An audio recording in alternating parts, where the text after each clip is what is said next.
Welcome to live tech education 2.0 एक नई शुरुआत में आप सभी का दिल से स्वागत करते हैं। दिस इज अमित विश्वकर्मा और आज की क्लास शुरू करने से पहले हम बता दें कि हम कौन कौन से टॉपिक को आज कवर करने वाले हैं। आज हम कवर करने वाले हैं एकांक आवेश को। किसको? एकांक आवेश को। एकांक आवेश बहुत ही ज्यादा इंपॉर्टेंट क्वेश्चन है क्लास 12th के बेसिस पे और साथ ही साथ ये बहुत सारी चीजें भी क्लियर करा सकती है। उसके बाद हम देखेंगे पराविद्युतांक के बारे, साथ ही साथ हम बहुत सारे टॉपिक का अध्ययन करने वाले हैं। तो ऑल द बेस्ट। तो शुरू करने से पहले पेन और कॉपी निकाल लेंगे। और किसी महान पुरुष ने कहा था कि पढ़ने की कैपेसिटी और जीने की स्ट्रेंथ, अकाउंट का बैलेंस और नाम का खौफ कभी भी कम नहीं होना चाहिए। तो चलिए वीडियो शुरू करते हैं।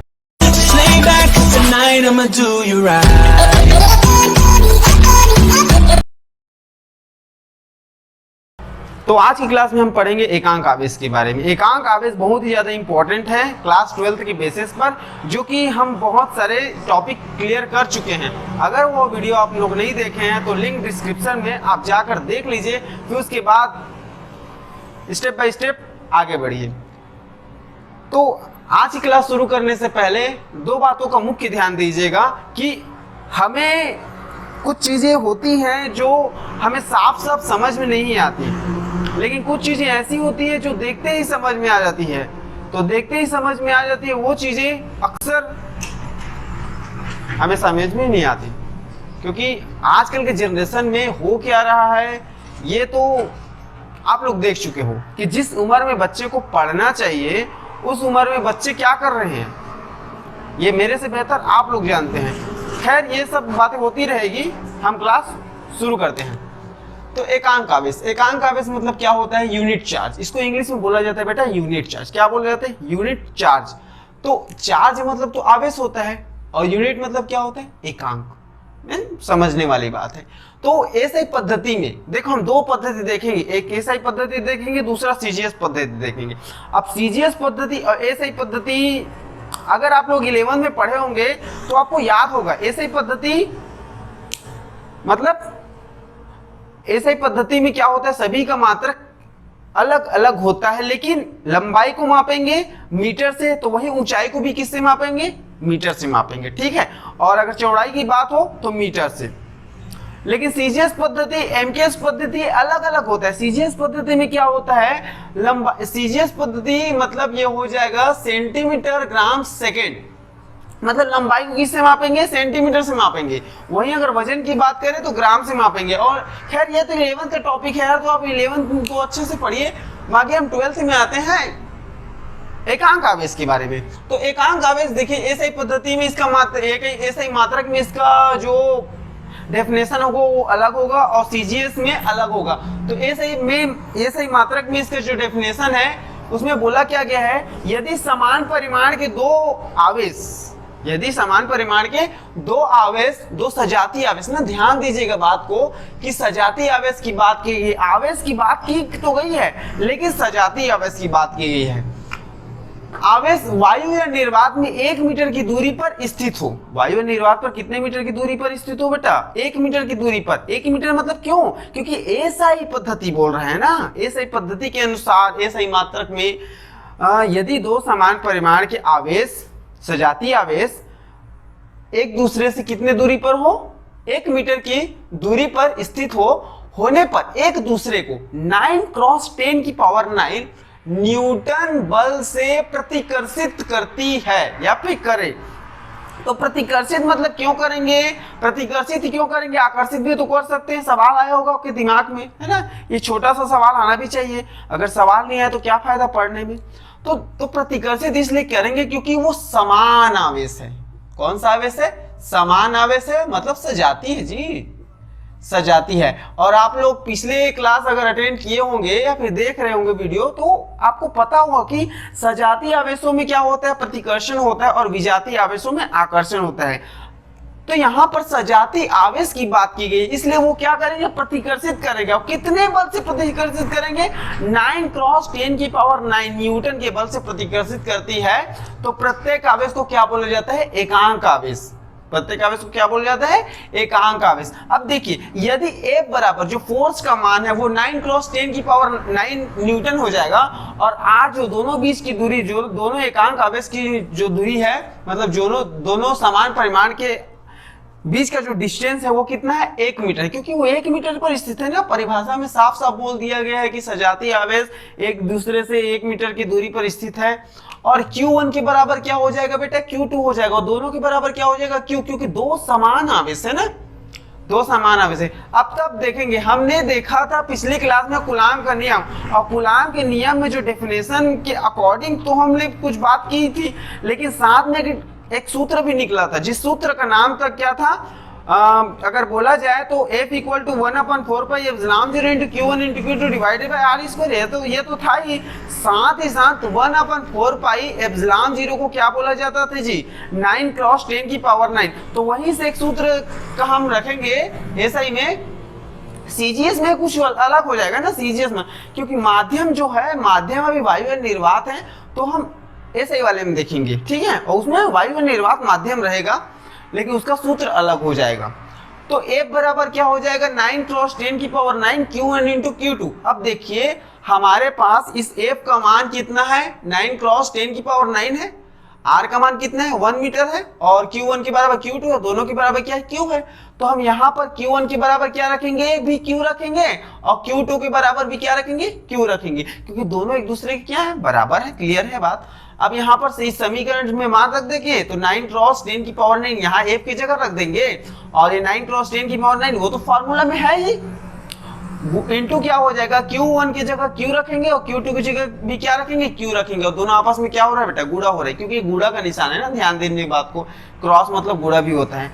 और डिवाइड में क्या हो जाएगा, 1, R की जगह 1 रखेंगे, क्योंकि एक दूसरे से कितने दूरी पर है जी, 1 मीटर की दूरी पर स्थित है ना, तो ये 1 स्क्वायर हो जाएगा। अब यहाँ पर देखिए ये 9 क्रॉस 10 की पावर 9 इस साइड है ना, वो की अंश में है, अगर पक्षांतर करेंगे तो इसके क्या हो जाएंगे, हर में चले जाएंगे।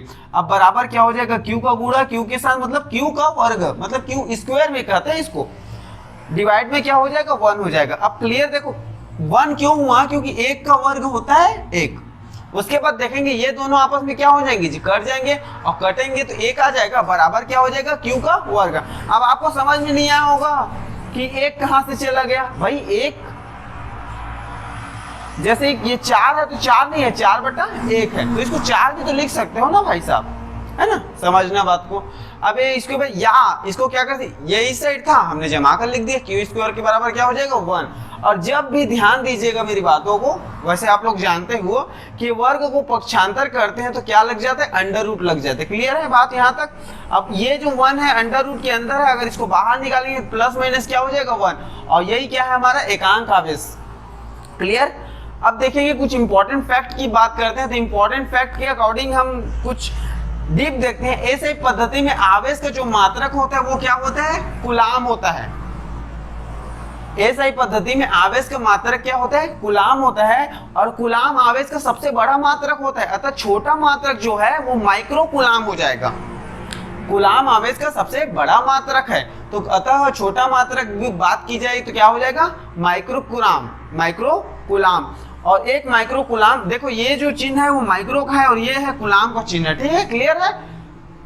कहीं कहीं कूलाम की जगह सी भी लिख दिया जाएगा जी, कैपिटल सी। तो कैपिटल सी मतलब समझ जाइए कि कूलाम की बात की गई है ना, इस टॉपिक से रिलेटेड है।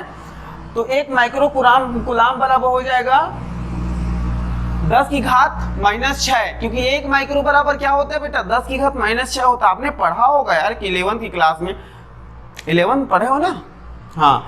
तो एक माइक्रो कूलाम बराबर क्या हो जाएगा, 10 की घात -6 कूलाम। ये तो हो गया हमारा ऐसे ही पद्धति में, ऐसे ही पद्धति के अनुसार, मतलब ऐसे ही मात्रक में जो है हमारा एकांक आवेश की डेफिनेशन क्या होती थी।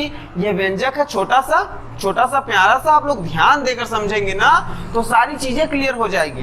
बस ध्यान पढ़ाई पर दीजिए, इधर उधर की बातों पर नहीं। तो आगे हम कुछ और टॉपिक देखेंगे, तब तक के लिए आप इसको क्या करेंगे जी, स्क्रीनशॉट लेंगे।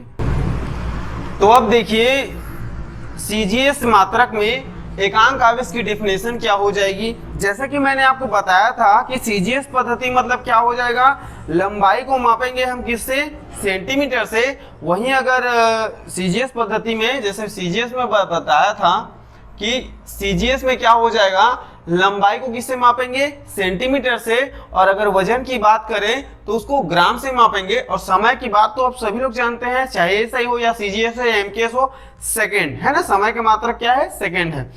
तो हम शुरू करेंगे, मतलब बताएंगे आपको कि सीजीएस मात्रक में एकांक आवेश की डेफिनेशन क्या है।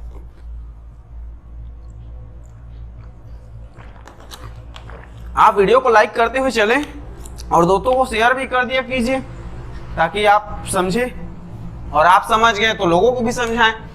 तो देखिए, यदि समान परिमाण के दो सजातीय आवेश, यदि समान परिमाण के दो सजातीय आवेश, देखो समान परिमाण के दो सजातीय आवेश, वो जो लाइन है, ये लाइन क्लियर कर लो बेटा, क्योंकि ये जो है, ये चाहे आप एसआई मात्रक में बात करो या फिर सीजीएस मात्रक में बात करो, है ना, सजातीय आवेश ही रहेंगे। अब सजातीय आवेश वायु निर्वात में एक दूसरे से, मतलब वायु निर्वात पर 1 सेंटीमीटर की दूरी पर स्थित हो, ये कि सेंटीमीटर की दूरी पर क्या हो, स्थित होने पर एक दूसरे को कितने बल से प्रतिकर्षित करे, एक डाइन के बल से प्रतिकर्षित करे, मतलब एक दूसरे को दूर भेजे, कितने बल से, एक डाइन बल से। डाइन क्यों बोला, क्योंकि सीजीएस पद्धति में बल का मात्रक क्या होता है, डाइन होता है ना, के बल से प्रतिकर्षित करे तो प्रत्येक आवेश को क्या बोला जाता है, एकांक आवेश कहा जाता है। क्या कहा जाता है, एकांक आवेश, यूनिट चार्ज इसको इंग्लिश में बोल दिया जाता है। अब देखिए, यदि F बराबर क्या हो, एक डाइन, मतलब फोर्स का मान क्या हो, 1 हो, और एक दूसरे से कितने दूरी पर हो, R बराबर 1 सेंटीमीटर की दूरी पर हो, और Q1 के बराबर Q2 हो जाएगा, और दोनों के बराबर क्या हो जाएगा, Q हो जाएगा, क्योंकि समान आवेश बोला गया है ना। तब सूत्र हमारा क्या हो जाएगा, F equal to Q1 into Q2 divide में R स्क्वायर। ये हमारा कूलाम का नियम है। अगर आप कूलाम का नियम नहीं देखे ना तो पिछले वीडियो में देख सकते हैं। तो इस सूत्र का हम उपयोग करेंगे और F का मान रख देंगे 1, और Q1 के बराबर Q रख देंगे, और Q2 के बराबर भी Q रख देंगे। दोनों आपस में क्या हो रहा है, गुणा हो रहा है। R का मान 1 सेंटीमीटर, तो 1 से R का वर्ग मतलब क्या हो जाएगा, 1 का वर्ग। अब देखेंगे क्या हो जाएगा, 1 के बराबर हो जाएगा Q का वर्ग, है ना, तो या फिर Q का वर्ग 1 बराबर 1 हो जाएगा। और वर्ग को जब हम पक्षांतर करते हैं तो क्या होता है, सामने वहां अंडर रूट लगता है ना, अंडर रूट मतलब कर्णिक, तो Q के बराबर क्या हो जाएगा, प्लस माइनस 1। बस सिंपल सी बात है, ये एकांक आवेश है। आगे देखते हैं और क्या टॉपिक है। अब देखते हैं कूलाम के नियम की सीमाएं, क्या क्या इनकी सीमाएं हैं, है ना। तो कूलाम के नियम की सीमाएं जो है वो 3 है। यह नियम केवल बिंदु आवेशों के लिए सत्य है। किसके लिए सत्य है, तो बिंदु आवेशों के लिए सत्य है ना, मतलब किसी और के लिए सत्य नहीं हो सकता, बिंदु आवेशों के लिए सत्य है। और साथ ही साथ स्थिर आवेशों के लिए सत्य है। किसके लिए सत्य है, बिंदु आवेशों के लिए सत्य है। कौन सा नियम जी, कूलाम का नियम, है ना, कूलाम का नियम बिंदु आवेशों के लिए सत्य है, और फिर स्थिर आवेशों के लिए सत्य है। यह नियम अधिक दूरियों या फिर 10 की घात -15 मीटर से कम दूरियों के लिए सत्य नहीं है। अधिक दूरियों के लिए सत्य नहीं है, और साथ ही साथ 10 की घात -15 मीटर से कम दूरियों के लिए सत्य नहीं है। कौन सा, कूलाम का नियम। अब उसके बाद देखेंगे परावैद्युतांक, इसको बोलते हैं इंग्लिश में डाई इलेक्ट्रिक कांस्टेंट। कांस्टेंट मतलब एक नियतांक होता है, आपको पता है, और परावैद्युतांक डाई इलेक्ट्रिक कांस्टेंट। तो इसके डेफिनेशन क्या है, वायु या निर्वात पर निश्चित दूरी पर रखे दो आवेशों पर लगने वाले बल तथा किसी और माध्यम में उतनी ही दूरी पर रखे उन्हीं दो आवेशों के मध्य लगने वाले बल के अनुपात को माध्यम का परावैद्युतांक कहते हैं। देखो स्पीड हो गई ना, तो क्या बोला गया, ध्यान से समझते हैं। वायु या निर्वात में निश्चित दूरी पर, दूरी क्या होनी चाहिए, निश्चित होनी चाहिए, निश्चित दूरी पर रखे दो आवेशों के मध्य लगने वाला बल और किसी और माध्यम में, मतलब वायु या निर्वात में नहीं होना चाहिए, किसी और माध्यम में उतनी ही दूरी पर, दूरी क्या होनी चाहिए, उतनी होनी चाहिए, पर रखे उन्हीं दो आवेश, क्या होनी चाहिए, वही दो आवेश, उन्हीं दो आवेशों के मध्य लगने वाले बल के अनुपात को बोला जाता है माध्यम का परावैद्युतांक। क्या बोला जाता है? माध्यम का परावैद्युतांक। एक बार और पढ़ते हैं। वायु या निर्वात में रखे निश्चित दूरी पर रखे, वायु या निर्वात में निश्चित दूरी पर रखे दो आवेशों के मध्य लगने वाला बल तथा किसी और माध्यम में उतनी ही दूरी पर रखे उन्हीं दो आवेशों के मध्य लगने वाले बल के अनुपात को माध्यम का परावैद्युतांक कहते हैं। ठीक है, क्लियर है? इसे एप्सिलॉन आर से प्रदर्शित करते हैं। किससे प्रदर्शित करते हैं? एप्सिलॉन आर से, है ना। एप्सिलॉन आर, ये एप्सिलॉन आर से प्रदर्शित करते हैं और सूत्र हो जाएगा एफ डिवाइड में F dash equal to epsilon R. Clear है? अब इसका व्यंजक देखेंगे। व्यंजक क्या है? थोड़ा सा इंपॉर्टेंट है, मतलब बहुत ज्यादा इंपॉर्टेंट है व्यंजक, तो इसको आप स्क्रीनशॉट ले लीजिए। माध्यम के परावैद्युतांक के लिए हम व्यंजक की उत्पत्ति करेंगे, तो व्यंजक की उत्पत्ति करने के लिए हमें कुछ चीजें लिखनी पड़ती है। माना दो आवेश हैं Q1 और Q2। आवेश क्या है? Q1 और Q2 है, जो एक दूसरे से r दूरी पर स्थित है। कितने दूरी पर स्थित है? माना Q1 और Q2 दो आवेश हैं, बिंदु आवेश, और एक दूसरे से कितने दूरी पर स्थित है? r दूरी पर स्थित है। तब उस पर लगने वाला जो बल का मान हो जाएगा वो वायु या निर्वात में कूलाम के नियमानुसार क्या होता है? देखो, वायु या निर्वात में कूलाम के नियमानुसार आपने बल का मान देखा था, F equal to 1/4 pi epsilon 0 into Q1 into Q2 divide में r स्क्वायर। इसको मान लेंगे समीकरण 1। क्या बोला? F equal to 1/4 pi epsilon 0 into Q1 into Q2 divide में r स्क्वायर। यह कूलाम के नियम से व्युत्पत्ति हुई है उसकी, जहां एप्सिलॉन 0 वायु निर्वात की निरपेक्ष विद्युतशीलता है। क्या चीज है जी? निरपेक्ष विद्युतशीलता है। अब देखो, पहला माध्यम तो हो गया, वायु निर्वात पर हमने बिंदु आवेशों को रख दिया और बल का मान भी निकाल लिया। अब देखेंगे कि यदि उन आवेशों के मध्य एप्सिलॉन आर को परावैद्युतांक को कोई और माध्यम हो, तो कौन से आवेश? ये Q1 और Q2 के बीच ना अगर परावैद्युतांक का कोई और माध्यम हो वायु निर्वात के अलावा, क्योंकि डेफिनेशन में हम जानते थे। अब देखो, ये F डैश बराबर क्या हो जाएगा? 1/4 pi epsilon 0 into epsilon r into Q1 into Q2 divide में r स्क्वायर। क्या? F dash equal to 1/4 pi epsilon 0 into epsilon r into क्या हो जाएगा जी? इंटू हो जाएगा Q1 इंटू Q2 डिवाइड में r स्क्वायर।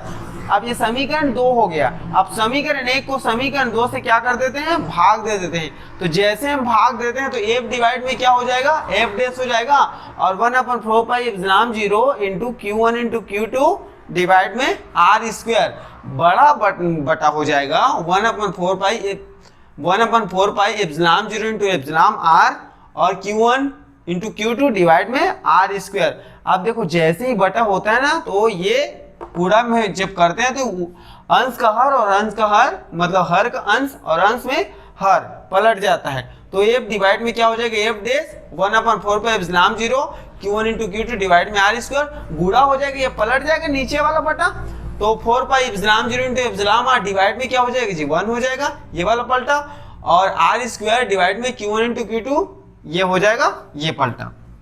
अब देखो, ये अंश में है और ये हर में है, कट जाएंगे। ये 4 पाई एप्सिलॉन 0 हर में है, 4 पाई एप्सिलॉन 0 अंश में है, कट जाएंगे। r स्क्वायर हर में है, r स्क्वायर अंश में है, कट जाएंगे, है ना। कटा देते। कटाना आपका आता है? नहीं आता है? आपका कटेगा जिस दिन पता चल जाएगा।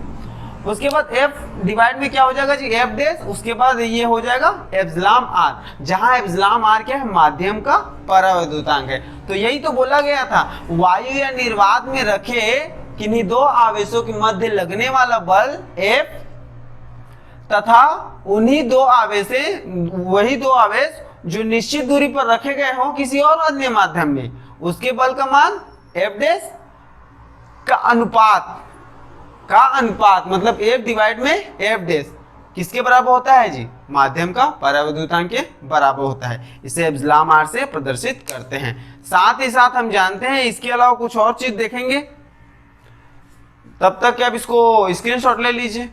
देखिए हमने माध्यम का परावर्तकांक जो एप्सिलॉन आर का जो डेफिनेशन देखा था ना, वो क्या था, एफ डिवाइड में एफ डैश, मतलब किन्हीं भी दो अबिंदु आवेशों के मध्य लगने वाला बल वायु निर्वात में तथा माध्यम कोई और हो, मतलब अन्य माध्यम में उतनी ही दूरी पर रखे बल है ना, बिंदु आवेशों के मध्य के अनुपात को बोलते हैं माध्यम का परावर्तकांक। इसके अलावा कोई और डेफिनेशन है क्या, वो देखते हैं। तो एक डेफिनेशन और है, पुनः हम जानते हैं कि एप्सिलॉन के बराबर क्या होता है, एप्सिलॉन 0 इंटू एप्सिलॉन आर होता है, जहां ये जो एप्सिलॉन है ना वो माध्यम की निरपेक्ष विद्युतशीलता है। तब यहां से क्या हो जाएगा जी, या फिर epsilon 0 into epsilon r equal to क्या हो जाएगा जी, एप्सिलॉन हो जाएगा, है ना।